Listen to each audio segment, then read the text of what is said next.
He's just a Spider-Man knockoff with an electric gimmick. The jokes are stale. They're the same one-liners Spidey's been doing for decades. Milestone made a hero, WB just repainted him. He's a wisecracking teenager, nerdy, bullied, bitten, well, gassed, by an accident that wasn't supposed to happen to him. Fights crime after school, still has to make it home for dinner. For 20 years, that's the only way people knew how to talk about Static, as a copy, a knockoff, the Black Spider-Man. Never the original. Never the standard, just the understudy nobody asked for. Here's the thing nobody wants to say out loud. Static Shock did the version of this story Spider-Man was never allowed to do. Same setup, same DNA, completely different stakes. Let that sink in. Static Shock isn't a knockoff of Spider-Man. Static Shock is exactly what Spider-Man was too comfortable, too protected, and too safe to ever become. To understand why that comparison even exists, you have to go back to 1993 and a comic industry that had a representation problem nobody in charge wanted to admit out loud. Milestone Comics was founded by Dwayne McDuffie, Dennis Cowan, Michael Davis, and Derek T. Dingle, 4 black creators who looked at the entire superhero landscape and saw the same thing. Heroes who were either white by default or written by people who had never lived a day as anything else. Static was one of Milestone's launch characters, Virgil Hawkins, a science nerd from Dakota City who gets caught in the crossfire of a gang conflict, gassed by an experimental chemical during a police raid gone wrong, and comes out the other side with electromagnetic powers he has to learn to control with basically no instruction manual. And immediately, before the character even had a chance to prove himself, the comparison showed up. Nerdy teenager, secret identity, wisecracks mid-fight. People looked at Virgil and reflexively said, oh, it's their Spider-Man. Not a new hero, not an original take on the teenage hero formula, their Spider-Man. As if a black kid with powers could only ever be understood by holding him up next to a white one first. That framing followed Static everywhere, and it followed the show even harder when it premiered in the year 2000. Static Shock had real pedigree behind it, the same production circle that built Batman the Animated Series and Superman the Animated Series, with McDuffie himself as story editor and Dennis Cowan directing. It was the first superhero show built around an African-American lead, and even with that history-making premise, critics still couldn't resist the lazy shorthand, some outlets dinging the show's humor as stale and too similar to Spider-Man style. Like the jokes were the problem, instead of the fact nobody wanted to sit with what made this specific kid's story different in the first place. Think about how backwards that is for a second. A brand new production, built by the actual creators of the character, telling an original story about a black teenager in a fictional city built from scratch, gets compared to a decades-old white character before anyone even bothers to ask what the show is trying to say. It's not that people watched Static Shock and concluded it was derivative. It's that a lot of people decided it was derivative before they watched a single frame, because nerdy teenager gets powers only had one reference point allowed in their heads. That's not criticism. That's a lack of imagination being dressed up as one. So Static Shock had to spend its entire run proving the comparison backwards. Not how is this like Spider-Man, but watch what this show does that Spider-Man never had to. Season 1 drops Virgil into Dakota City with a target already on his back, and not from a supervillain, from his own neighborhood. The gang war that gave him his powers wasn't a freak lab accident in a sealed building. It was a street-level riot the cops escalated with an explosive round. That's the origin. Not a radioactive spider in a science exhibit. A chemical weapon deployed on kids during a gang conflict. Virgil doesn't get his powers because he was in the wrong place at the wrong time in some sanitized science fair sense. He gets them because his city was already a battlefield before he ever put on a costume. From there, the show kept walking into rooms other superhero cartoons of the era wouldn't even open the door to. Sons of the Fathers put racism directly in front of the camera. No metaphor, no mutant stand-in. Virgil's best friend Richie takes him home for dinner, and Virgil sits across from Richie's father, hearing him talk about those people in his own house. And the show doesn't soften it into an after-school special lecture, it just lets Virgil's hurt and Richie's anger at his own father sit there, uncomfortable and real. Frozen Out tackled tackled homelessness, following a kid Virgil's own age who's living on the street with nowhere else to go, in a genre that mostly treats poverty as scenery instead of a plot. And then there's Jimmy, the episode that, more than any other, explains why this comparison to Spider-Man was always too small for what the show was doing. No supervillain, no clean resolution. A bullied kid named Jimmy Osgood brings his father's gun to school, and in the chaos, Static's best friend Richie gets shot. There's no costume fight to solve it, no last-second save that fixes everything. Static is left dealing with guilt over a tragedy his powers were completely useless against. The show's own director has drawn a direct line between that episode and the real-world tragedy at Columbine, and it aired in a landscape where networks were actively nervous about how violence appeared in kids' programming in the wake of it. McDuffie and co-writer Alan Burnett won the 2003 Humanitas Prize for it. A children's superhero cartoon won a prize usually reserved for scripts that treat their audience like adults, because that's exactly what Jimmy did. Even the show's quieter choices carry weight nobody expected from a kid's WB block. Compare that to what Spider-Man's mainstream adaptations were doing in the same stretch of years. Peter Parker's story is a genuinely great one. Guilt, responsibility, the weight of with great power, nobody's arguing that. But it's also structurally the safest possible version of a teenager with powers. Middle class, white, a story where the villain of the week is a scientist gone wrong or a mobster in a mask, and the neighborhood itself is never the threat. One book reviewer put it about as bluntly as it's ever been put. Peter Parker is white, privileged, and safe from the gun crime and turf wars that show up on Virgil Hawkins' actual school grounds. Same basic shape of hero,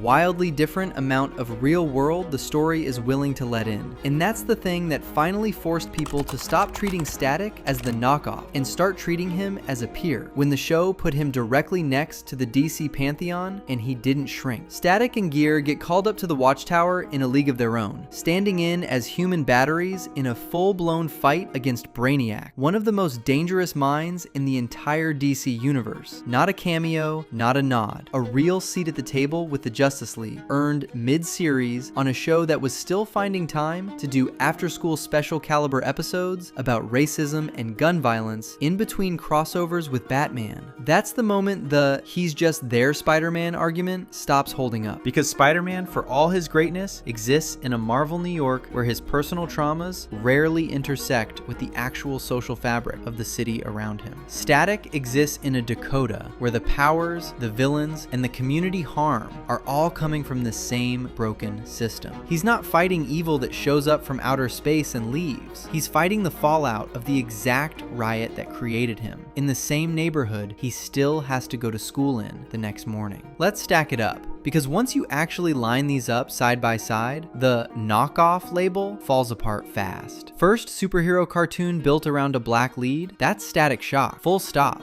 Not a footnote, the actual first. A 2002 Annie Award for Outstanding Achievement, plus multiple Daytime Emmy nominations for a show that was simultaneously writing episodes about homelessness, dyslexia, and gun violence between metahuman battles. A Humanitas Prize, an award built to recognize scripts that communicate meaningfully about the human condition, for a Saturday morning superhero cartoon. Spider-Man adaptations of the same era, as beloved as they are, were not winning humanitarian storytelling prizes for their villain of the week structure. 52 episodes across 4 seasons, and by seasons 3 and 4, Static isn't guest starring in someone else's universe. He's crossing over directly with Batman and the Justice League as an equal, not a sidekick borrowing the spotlight. Multiple award nominations across 4 straight years of production, from a show most networks in that era would have treated as disposable Saturday morning filler. And it happened while the show's writer's room included the actual